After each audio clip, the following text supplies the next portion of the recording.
I spent 10 years building my career, saving every dollar, skipping vacations and luxuries most people take for granted. Growing up, my parents always struggled with money, and I believed it was my duty to help them whenever they needed. I thought family meant sacrifice. I thought loyalty meant giving without question. But one phone call changed everything I believed about the people who raised me. I never imagined that the ones who brought me into this world would be the ones to break my trust so completely. Before we dive into this story, let me know in the comments where you are watching from today. If stories about family trust and standing up for yourself resonate with you, hit that like button and subscribe to the channel. What would you do if the people who raised you turned out to be the ones taking advantage of you the most? Stay with me because this story changed everything I believed about family loyalty. My name is Hudson, and I am 32 years old. I work as a senior software developer at a technology company in Denver, Colorado. After years of grinding through college internships and climbing the corporate ladder, I finally reached a point where I earn around $120,000 a year. It sounds like a lot, and maybe it is compared to where I came from, but I live a simple life. I rent a modest 2-bedroom apartment in a quiet neighborhood. I drive a used Honda that I bought 5 years ago. I do not go to fancy restaurants or take expensive trips. My goal has always been to save enough to buy my own home within the next 2 years. Over the past decade, I managed to build an emergency fund of about $35,000. Every dollar in that account represents a sacrifice. A vacation I did not take. A new car I did not buy. A night out I skipped. That money was my safety net, my future, my proof that hard work and discipline could lead somewhere better than where I started. I grew up in a small town in Ohio, the kind of place where everyone knows everyone and nothing much ever changes. My parents, Gary and Diane, raised me in a house that always seemed to need repairs. The roof leaked. The furnace broke down every winter. The car in the driveway was always on its last legs. From as far back as I can remember, money was the constant source of stress in our household. My father worked as an electrician for most of his life. He was good at his job, steady employment, decent pay. But when I was 25, he retired early at 55, claiming his back problems made it impossible to continue working. My mother, Diane, worked part-time at a local grocery store. Between the two of them, they always seemed to be just barely getting by. Being an only child, I felt the weight of responsibility from a young age. There was no sibling to share the burden, no one else to step up when things got tough. When I left for college at 18 on a scholarship, I worked incredibly hard to earn. I promised myself 2 things. First, I would build a life where money was not a constant source of fear. Second, I would never let my parents struggle alone. For the past several years, I sent them $300 every month without fail. It was not a fortune, but it was consistent. I figured it helped cover groceries, maybe a utility bill here and there. They always thanked me, always told me how much it meant to them, how they could not manage without their son looking out for them. Beyond the monthly support, there were bigger requests over the years. 2 years ago, they called saying the roof was leaking badly, and they needed $2,000 to fix it before the whole thing caved in. I sent the money within 24 hours. A year ago, my father called in a panic because his truck broke down and he needed $1,500 for repairs. I transferred it that same week. 6 months before the incident I am about to tell you, my mother needed $800 for medical bills after a minor procedure. I did not hesitate. Every single time they expressed overwhelming gratitude. My mother would cry on the phone telling me I was their guardian angel. My father would get choked up saying he was proud to have raised such a good son. And every single time I felt a warm sense of purpose. I was doing what a good son should do. I was taking care of my family. I never questioned where the money went. I never asked for receipts or proof. Why would I? These were my parents. The people who changed my diapers, who sat through my school plays, who worked hard to give me whatever they could when I was growing up. Doubting them never even crossed my mind. Looking back now, I realize how naive I was. But at the time, trust was not something I thought I needed to earn from my own parents. I assumed it was simply given.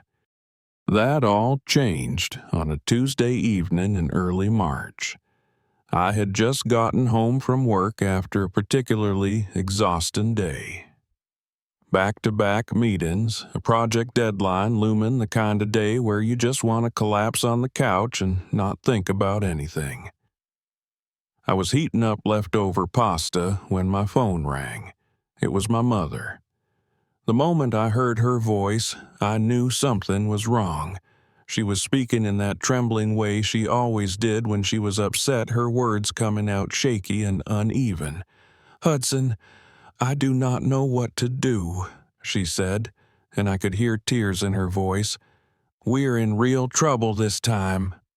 I set down my fork and gave her my full attention. "What is going on, Mom?" She explained that they had fallen behind on the electric bill. 3 months behind, actually. The power company had sent a final notice threatening to shut off their electricity within the week.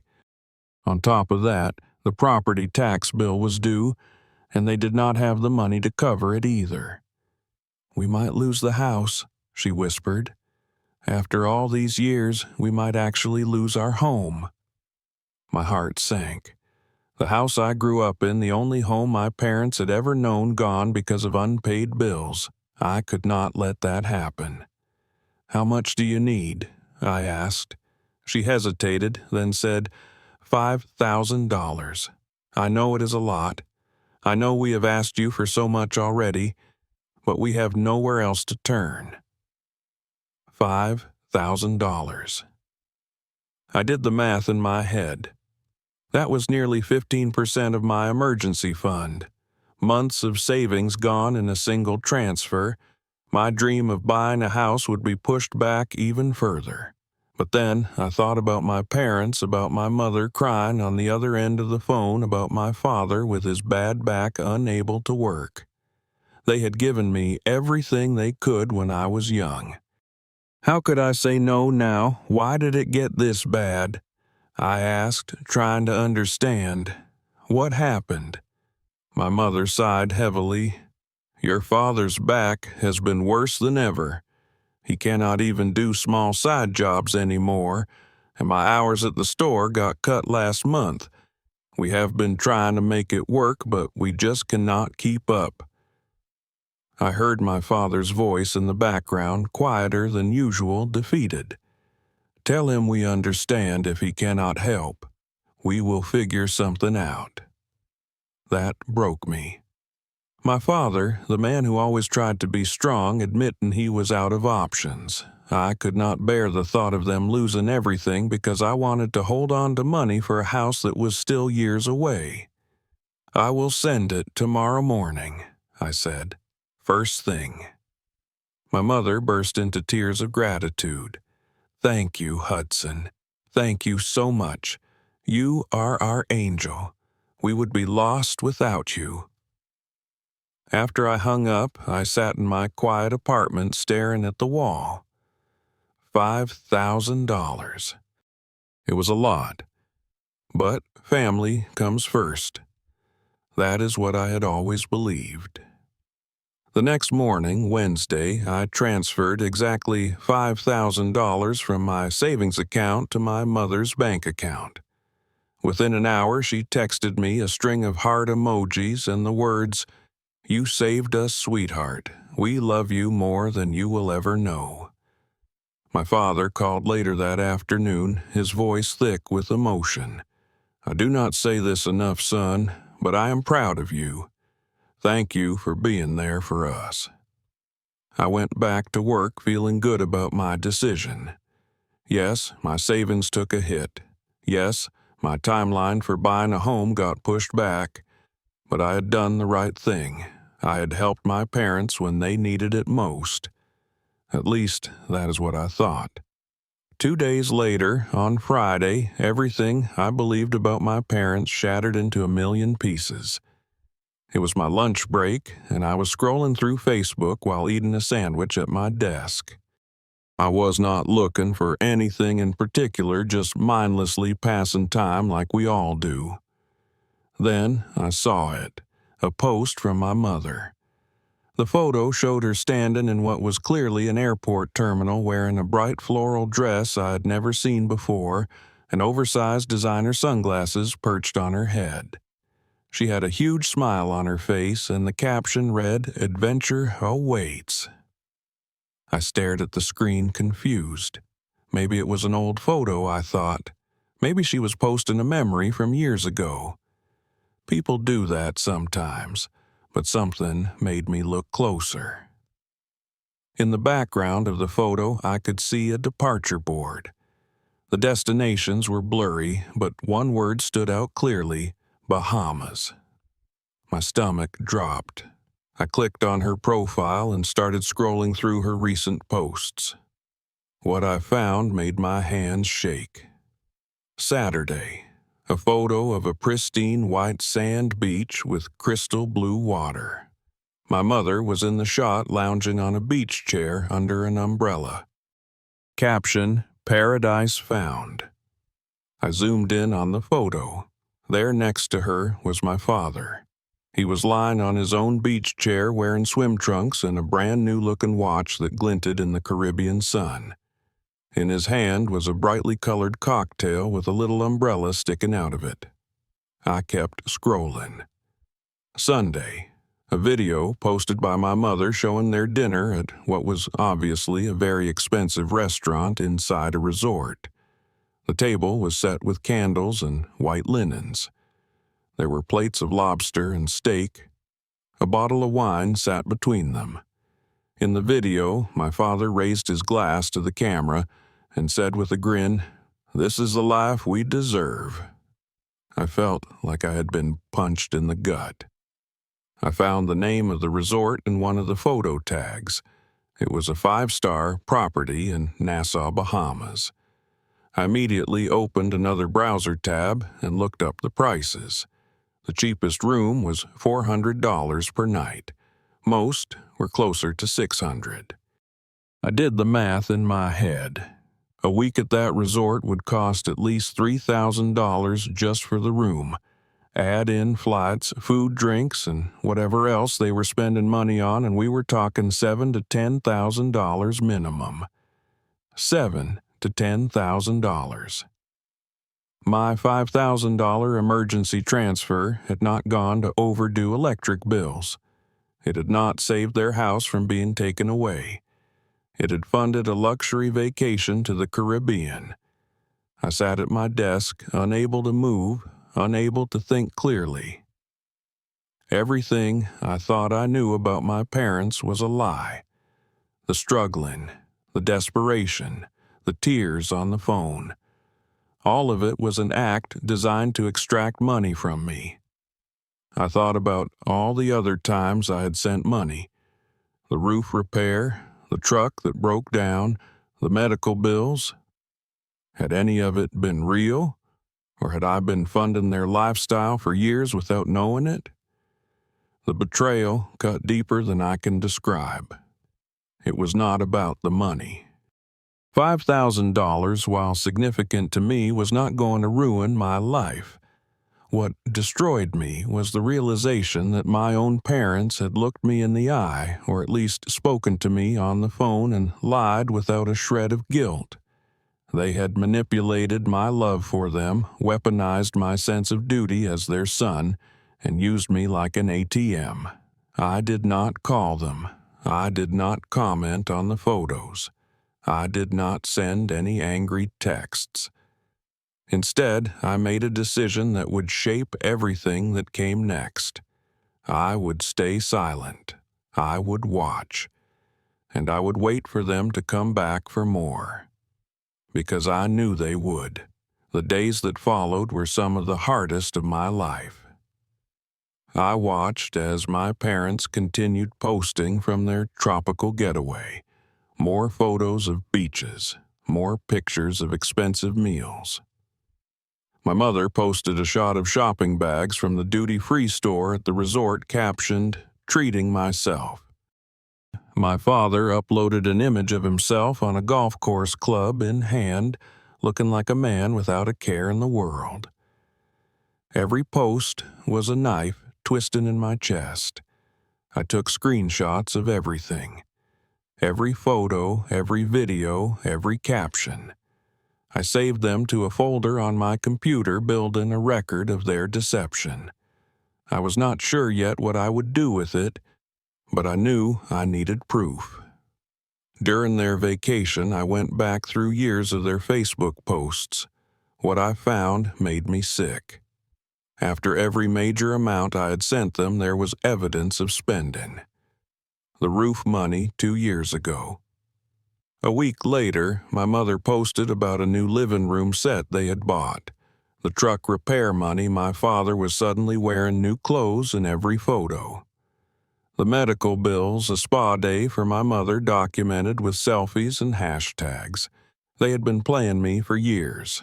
Every sob story, every desperate phone call, every tear had been calculated to open my wallet. And I had fallen for it every single time. A week after they left, my parents returned home. My mother called me like nothing had happened. Her voice was cheerful, casual, as if she had not just spent a week living it up on money I thought was saving their home. "Hi, sweetie," she said. "Just calling to check in. How is work going?" I kept my responses short. "Fine. That is good. Your father and I were thinking about you. We hope you are not working too hard." Not a single mention of the $5,000, no additional thank you, no update on the bills they claimed were threatening their entire existence. It was as if the whole crisis had simply evaporated. "I have to go, Mom," I said. "Talk later." I could hear the slight confusion in her voice as I hung up, but she did not push it. 2 weeks passed. My mother sent me texts with photos of food she had cooked, asking if I was eating well.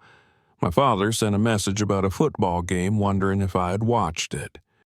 They were being attentive, friendly, keeping the connection warm. I recognize the pattern now. They were nurturing the relationship, keeping me close, making sure I still felt connected to them. They were preparing the ground for the next request. And, sure enough, 6 weeks after their Bahamas vacation, my phone rang again. It was my mother, and the moment I heard her voice, I knew what was coming. "Hudson, honey, I hate to ask this, but we are in a tough spot again." "What is it this time?" I asked, keeping my voice neutral. "It is your father's truck. It finally gave out completely. The mechanic said it is not worth fixing. We need to get him a new vehicle so he can get to his doctor appointments." "How much?" $8,000. That would get us a decent used car, something reliable. $8,000, even more than last time. They were getting bolder. "You know, we would not ask if we had any other choice," she added quickly. "We have been trying to figure it out ourselves, but there's just no way." I heard my father pick up another phone in the house. "Son, I really need this. My back appointments are the only thing keeping me functional. Without a car, I do not know what I will do." I let the silence stretch out for a long moment. Then I spoke. "Before I answer, can I ask you something?" Of course, sweetie, anything. How was the Bahamas? The silence that followed was deafening. I could almost hear their hearts stop through the phone. What do you mean? My mother finally stammered. I saw all the photos, Mom. The resort, the beach chairs, the cocktails, Dad playing golf, the shopping bags, the fancy dinners. I saw everything. More silence. Then my father's voice trying to sound casual but failing completely. That was a gift from a friend. Which friend gives you a week-long vacation at a 5-star resort in the Caribbean? Neither of them answered. Let me tell you what I think happened. I continued, my voice steady even though my heart was pounding. I think there were no overdue bills. I think there was no threat to lose the house. I think you called me with a fake emergency so I would send you money, and then you used that money plus whatever else you had been saving to take a luxury vacation. Hudson, that is not, my mother started. I am not finished. I worked for 10 years to save that money. 10 years of sacrifice, no vacations, no nice things, no extras. I did that so I could build a future for myself and so I could help you when you actually needed it. And you used my love for you, my trust in you to fund a party in the Bahamas. We raised you, my father suddenly interjected, his voice turning hard. We fed you, clothed you, put a roof over your head. We deserve to enjoy ourselves a little. I almost laughed at the absurdity. You deserve to enjoy yourselves by lying to your own son, by manipulating me into giving you money under false pretenses. You are being ungrateful, my mother said, and now she was crying. After everything we have done for you. Ungrateful, I have sent you money for years, thousands and thousands of dollars, and now I find out it was all based on lies. I took a deep breath before delivering my final decision. I am done. No more money, not a single dollar, ever again. But we really do need the car, my mother pleaded. This time it is real. Then sell the watch Dad bought in Bahamas. Sell the jewelry you were wearing in those photos. Sell whatever you bought at the duty-free shop. I am sure that will more than cover a used car. Hudson, please, do not contact me again unless you are ready to have an honest conversation about what you did and why. Until then, we have nothing to talk about. I ended the call before either of them could respond. The aftermath of that phone call was chaos. Within days, extended family members started reaching out. First, it was my Aunt Linda, my mother's younger sister. She called me furious, saying my mother had been crying for days because of how I treated her. They are your parents, Hudson. You owe them respect no matter what. I calmly explained the situation. I told her about the fake emergency, the vacation photos, the pattern of manipulation I had discovered going back years. I sent her screenshots of the evidence. Her tone changed completely. I had no idea, she said quietly. Your mother told me you just decided to cut them off for no reason. Then my Uncle Robert called my father's older brother. He started out hostile, accusing me of abandoning family in their time of need. But when I walked him through everything, he went silent. They borrowed money from me last year, he finally admitted. Said it was for property taxes. I never saw a dime of it back, and now I am wondering where that money really went. I was not the only victim. My parents had been running this game on everyone who loved them. Over the following weeks, my parents tried everything to reestablish contact. My father sent long emails that started with apologies, but always circled back to justifications. We just wanted to enjoy life a little. Is that so wrong? My mother sent tearful voicemails accusing me of destroying the family. She said I was punishing them for being human, for wanting a break from their difficult lives. My father even tried threats.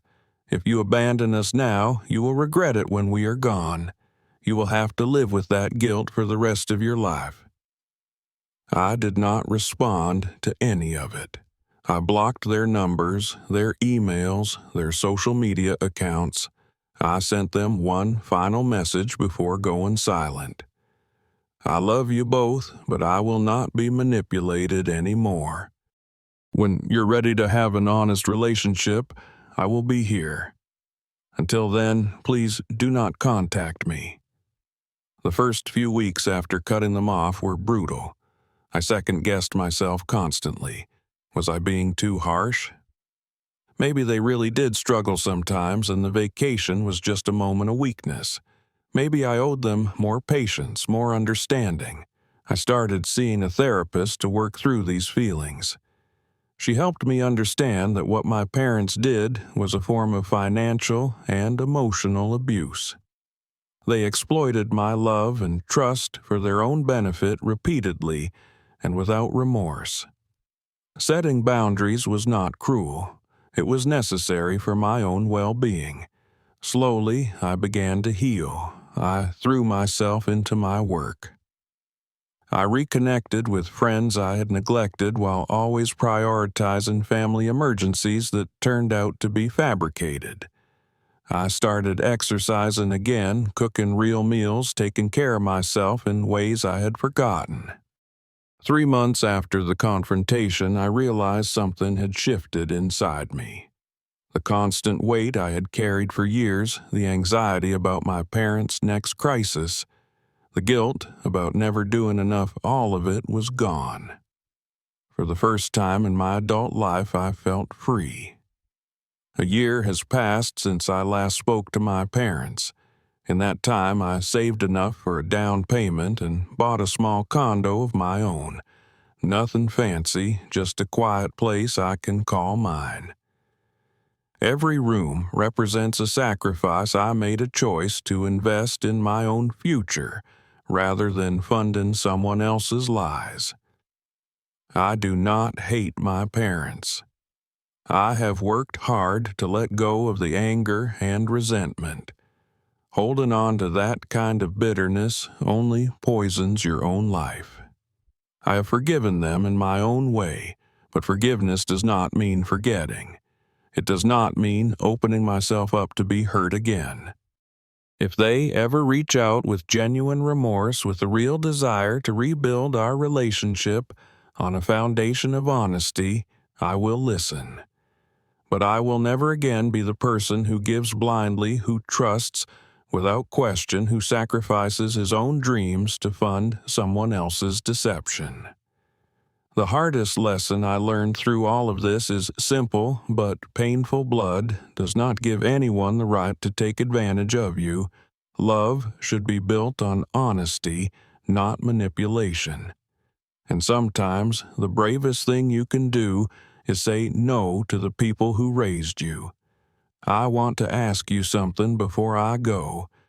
If someone you trusted completely, someone you loved unconditionally, betrayed you the way my parents betrayed me, what would you do? Would you give them another chance? Would you walk away? I still do not have all the answers. But I know one thing for sure. I finally learned to value myself enough to set boundaries. And sometimes that is the hardest and most important lesson of all. If this story resonated with you, I would love to hear your thoughts in the comments below. Have you ever experienced something similar with family or people you trusted? How did you handle it? Drop a comment and share your experience. If you found value in this story, please give it a like. It helps more than you know. Subscribe to the channel if you want to hear more stories like this one. And if you know someone who might need to hear this message, share this video with them. Sometimes knowing you are not alone in these experiences can make all the difference. Thank you so much for watching and for being part of this community. I wish you the strength to protect your own heart, the wisdom to recognize when someone is taking advantage of your kindness, and the courage to stand up for yourself even when it is hard. Take care of yourselves out there.